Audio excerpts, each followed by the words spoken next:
বন্ধুরা, আজকে আমি রান্না করলাম কাতলা মাছের কারি। তো মাছ 3 টুকরা মাছ দিয়ে আমি এই কারিটা বানাবো। এখানে আছে সর্ষে, কাঁচা লঙ্কা, আদা বাটা, এখানে আছে ধনে পাতা, এখানে কাঁচা লঙ্কা, পেঁয়াজ কুচি, টমেটো কুচি করে কেটে রেখেছি। মাছগুলি আমার ভাজি হয়ে গেছে, এবার নামিয়ে নিলাম। এবার লাগবে আর একটু তেল, সর্ষের তেল, তারপর লাগবে কালো জিরে,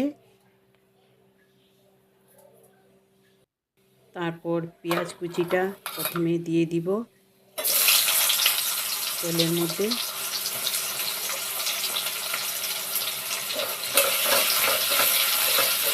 এবার দিয়ে দিব মশলা, ধনে, জিরে, হলদি, লঙ্কা পাউডার, তারপরে স্বাদ মতো নুন।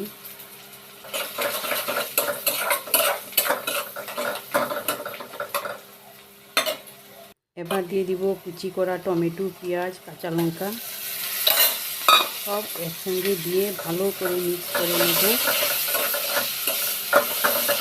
মিশিয়ে নেব ভালো করে।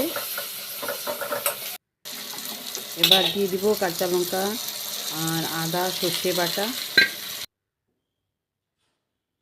সর্ষে বাটা দিয়ে এবার ভালো করে মিশিয়ে নেব।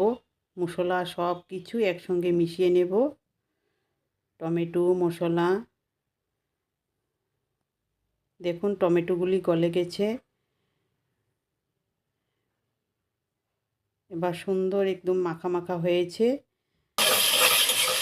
তেল ছেড়েছে।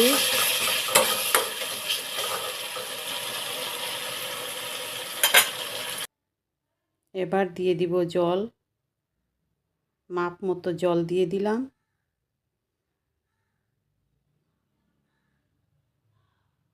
জলের বলকটা এসে গেলে আমি দিয়ে দিলাম মাছ। এবার দিয়ে দিলাম ধনে পাতা। ধনে পাতাটাও ভালো করে মিশিয়ে যাবে।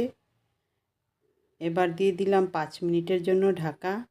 ঢাকা সরিয়ে আমি মাছটা ভালো করে দেখলাম নরম হয়েছে, মাছটা নরম হয়ে গেছে।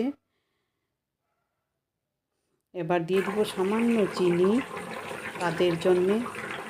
চিনিটা দিলে টমেটোর টকটা চলে যাবে। সামান্য গরম মশলা লাগবে, তো আমি গরম মশলাও দিয়ে দিলাম। এবার দেখুন মাছ সব কিছু আমার মশলা সব দেখুন ভারী হয়ে এসেছে, তার মানে এবার আমার তরকারিটা পারফেক্ট হয়ে গেছে, কারিটা ভালো মতো হয়ে গেছে। এবার আমি একটা বাটিতে পরিবেশন করব।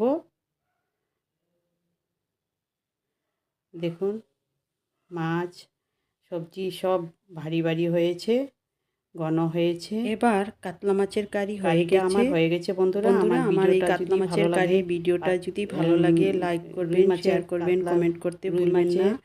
আর বন্ধুরা একটা সাবস্ক্রাইব করে দিবেন। বন্ধুরা আবার দেখা হবে নেক্সট ভিডিওতে। আপনারা ভালো থাকেন, সুস্থ থাকেন। Tata, bye bye.